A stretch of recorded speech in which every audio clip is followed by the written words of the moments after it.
Assalamualaikum Pak Syahid dan teman-teman semua.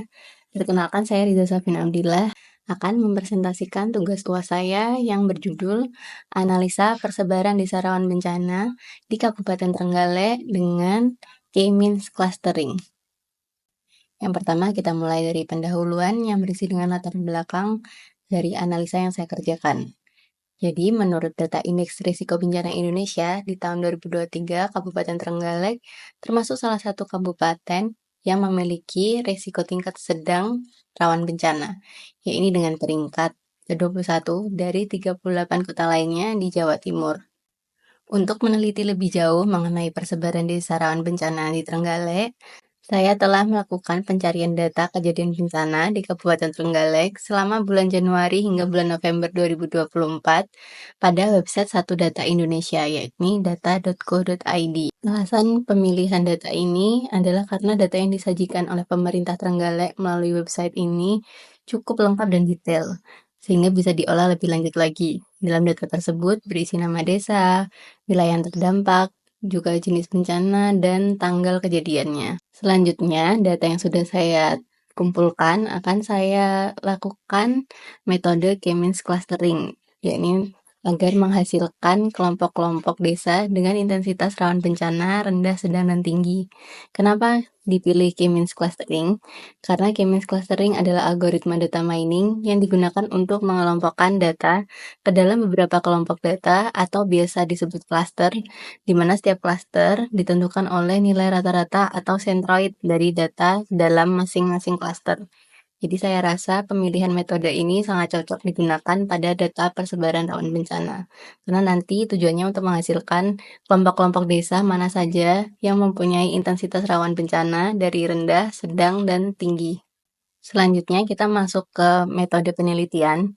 Metode penelitiannya diawali dengan data gathering, lalu pre-processing data, di mana di dalamnya ada proses data integration dan data cleaning. Selanjutnya ada data transformation, lalu dilanjutkan dengan penerapan K-means clustering memakai aplikasi AI Studio.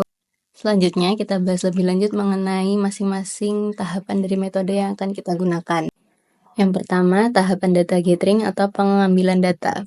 Pada tahap ini, saya mengambil data kejadian bencana Kabupaten Trenggalek yang dirilis oleh pemerintah setempat pada website Satu Data Indonesia. Data yang diambil merupakan data kejadian bencana mulai dari bulan Januari 2024 hingga bulan November 2024. Pada tahap pre-processing data, ada beberapa aktivitas yang akan kita lakukan. Yang pertama adalah data integration. Pada tahap ini, data yang awalnya berupa 11 file atau 11 tabel untuk setiap bulannya dari bulan Januari hingga November akan diintegrasikan menjadi satu tabel saja.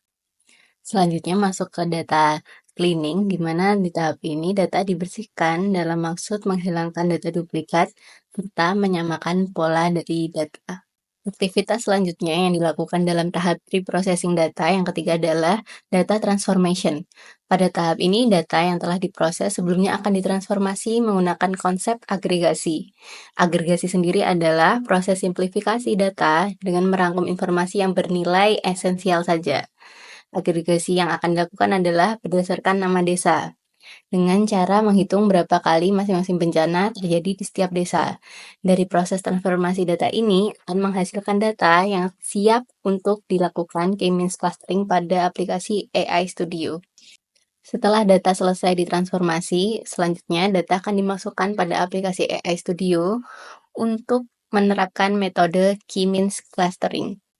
Setelah data dimasukkan dalam aplikasi AI Studio dan diterapkan metode K-means clustering, maka akan dihasilkan kelompok-kelompok desa berdasarkan tingkat intensitas terjadinya bencana. Selanjutnya, hasil dari proses K-means clustering akan dipaparkan hasilnya dalam laporan. Selanjutnya, kita masuk ke bagian hasil dan pembahasan.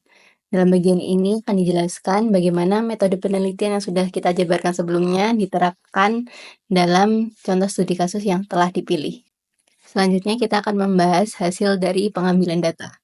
Datanya saya ambil dari website Satu Data, yaitu data.go.id. Datanya merupakan data kejadian bencana Kabupaten Trenggalek dari periode Januari 2024 hingga November 2024. Jadi datanya ini saya ambil berupa 11 file spreadsheet. Berikut ini adalah salah satu contoh file spreadsheet yang sudah saya ambil dari data.go.id. Di sini ada kolom jenis kejadian, tanggal kejadian, lokasi kejadian, serta keterangan. Jadi isinya setiap satu file itu adalah untuk 1 bulan, di mana kolom-kolomnya sudah saya sebutkan tadi, dan lokasi kejadiannya masih sangat lengkap ya, belum berdasarkan desanya saja, tapi ada RT-nya, ada lintang bujurnya, seperti itu. Selanjutnya kita akan membahas hasil dari pre-processing data. Yang pertama langkah dari pre-processing data adalah data integration. Jadi dari 11 file tadi yang sudah saya download, saya gabung menjadi satu dalam satu tabel saja. Data yang telah diintegrasikan memiliki atribut alamat yang mendetail hingga ke alamat RT RW, bahkan ada yang titik koordinatnya juga masih tertulis di situ.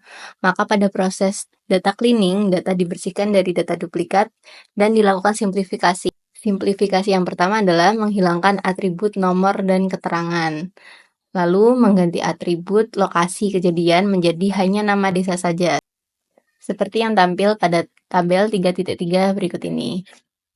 Jadi tersisa hanya jenis bencana, desa, dan tanggal kejadian.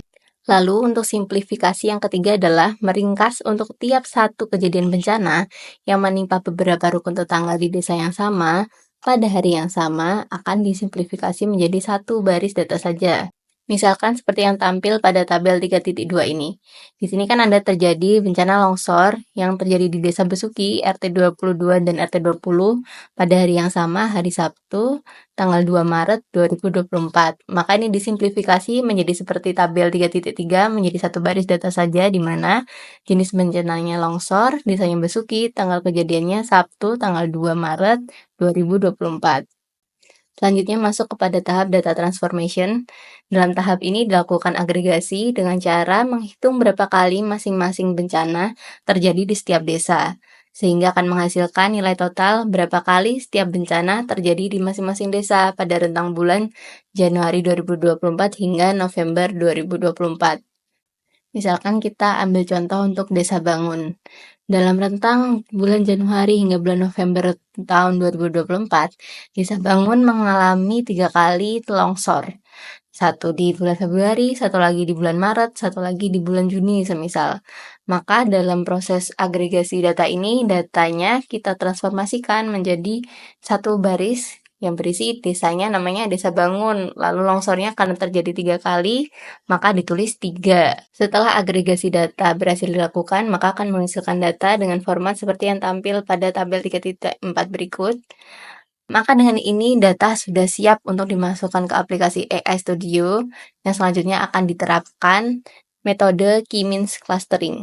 Selanjutnya akan kita bahas bagaimana langkah-langkah dalam menerapkan metode key means clustering pada aplikasi AI Studio. Yang pertama, kita akan import datanya dulu. Kita pilih datanya ada di mana. Lalu kita pastikan sheet yang kita ambil adalah sheet yang benar. Lalu kita klik tombol next. Setelah itu untuk bagian desanya kita change role-nya menjadi label. Lalu next. Selanjutnya kita buat folder baru untuk menaruh di mana data ini akan disimpan. Misal kita tulis bencana Trenggalek untuk nama foldernya. Lalu kita klik finish. Maka data yang sudah kita taruh di spreadsheet tadi sudah muncul di sini sebanyak 119 rows. Selanjutnya kita ke tahap desainnya. Pertama kita tarik dulu, kita import dulu datanya yang sudah kita masukkan tadi, lalu kita cari multiply. Multiply ini untuk agar data ini bisa dipakai di 2 proses. Karena di sini kita akan membandingkan juga performance-nya untuk clustering 3 atau 4 lebih baik yang mana. Lalu selanjutnya kita cari key means clustering. Sebanyak 2 karena kita akan mencoba 2 proses. Lalu selanjutnya kita cari cluster distance performance. Sebanyak 2 juga. Lalu kita koneksikan datanya ke multiply ke clusteringnya. Kita kasih nama dulu agar mudah membedakannya. Yang pertama kita kasih nama K3 untuk mengkelompokkan menjadi 3 kelompok. K-nya juga kita rubah menjadi 3. Lalu kita koneksikan secara silang dengan performance-nya. Lalu clustering yang berikutnya, kita ganti juga namanya menjadi clustering keempat, K-nya kita rubah menjadi 4. Ya, ini untuk menghasilkan 4 kelompok. Selanjutnya kita koneksikan dengan performance-nya. Lalu performance-nya agar result-nya keluar, kita koneksikan dulu dengan result-nya. Kita ganti juga namanya ya, K3 dan K4, supaya lebih mudah membedakannya. Kita koneksikan dengan result-nya yang K4 juga.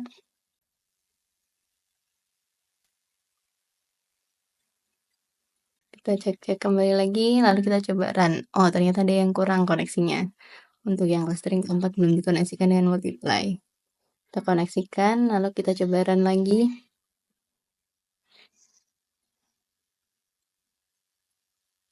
Maka akan dihasilkan seperti ini. Untuk melihat performance-nya, kita bisa cek. Misalkan kita klik yang performance K3 ya, lalu kita klik Davis Bouldin-nya nilainya 0,416. Lalu kita bandingkan dengan performance yang keempat, Davis Bouldin-nya dinilai 0,831. Nilai Davis Bouldin ini sebenarnya absolut ya, jadi kita melihat besar kecilnya tidak perlu memerdulikan minusnya. Karena nilai Davis Bouldin yang clustering 3 lebih kecil dibandingkan clustering 4, bisa disimpulkan kualitas hasilnya pun untuk clustering 3 lebih bagus dibandingkan clustering 4. Selanjutnya kita akan coba melihat hasil dari clustering 3-nya. Yang pertama kita lihat ada desa apa saja ya di tiap klasternya. Dari sini kita bisa lihat di klaster 2 ada Jatiprahu dan Karangsoko, di klaster 1 ada Besuki, dan 116 desa lainnya masuk ke klaster 0. Selanjutnya jika kita ingin melihat tampilan grafiknya, kita bisa ke visualization, kita pilih tipe grafiknya apa. Di sini saya pilih scatter 3D. Maka menghasilkan data seperti ini. Bisa dilihat ya, di sini itu klaster 2 adalah desa dengan intensitas bencana yang lebih tinggi, di mana plotnya ini jauh lebih tinggi dibandingkan klaster lain. Lalu klaster 1 adalah intensitas bencana sedang, jadi dia berada di tengah-tengah antara tinggi dan rendah. Lalu klaster 0 yang berjumlah 116 desa lainnya masuk ke kategori rendah. Selanjutnya saya akan merincikan hasil dari penerapan K-means clustering pada data kejadian bencana Trenggalek dari periode Januari hingga November 2024. Kita di sini menghasilkan 3 klaster, yakni klaster 2 menduduki posisi tertinggi, yakni ada Jatiprahu dan Karangsoko, berarti 2 desa ini adalah desa dengan intensitas bencana paling tinggi. Lalu di intensitas bencana sedang ada klaster 1, ada 1 desa yakni desa Besuki. Lalu di klaster 0 atau klaster dengan intensitas bencana rendah ada 116 desa. Selanjutnya untuk perbandingan nilai performance, clustering menjadi 3 kelompok memiliki nilai Davis Bouldin 0,416. Dan untuk clustering menjadi 4 kelompok memiliki nilai Davis Bouldin 0,831. Dengan ini kita bisa simpulkan bahwa clustering 3 kelompok kualitas hasilnya lebih bagus dibandingkan clustering menjadi 4 kelompok. Terakhir dapat kita simpulkan melalui penelitian ini dengan menggunakan data kejadian bencana di Kabupaten Trenggalek selama bulan Januari hingga bulan November 2024, serta menerapkan metode K-means clustering, dihasilkan 3 klaster, di mana klaster pertama terdapat 116 desa, yakni merupakan klaster dengan intensitas bencana yang rendah. Lalu di klaster kedua terdapat 1 desa yang merupakan klaster dengan intensitas bencana sedang. Lalu ada klaster ketiga, terdapat 2 desa yang merupakan klaster dengan intensitas bencana ringan. Di mana untuk klaster yang dengan intensitas bencana tinggi ada Jatiprahu dan Karangsoko. Lalu di intensitas bencana sedang ada Besuki, dan 116 desa lainnya tergabung dalam klaster dengan intensitas bencana paling rendah. Semoga dengan adanya hasil penelitian ini diharapkan dapat menjadi rujukan bagi pemerintah dan warga setempat dalam melakukan upaya mitigasi guna mengurangi dampak dari kejadian bencana yang mungkin terjadi di masa depan. Sekian presentasi dari saya. Assalamualaikum warahmatullahi wabarakatuh.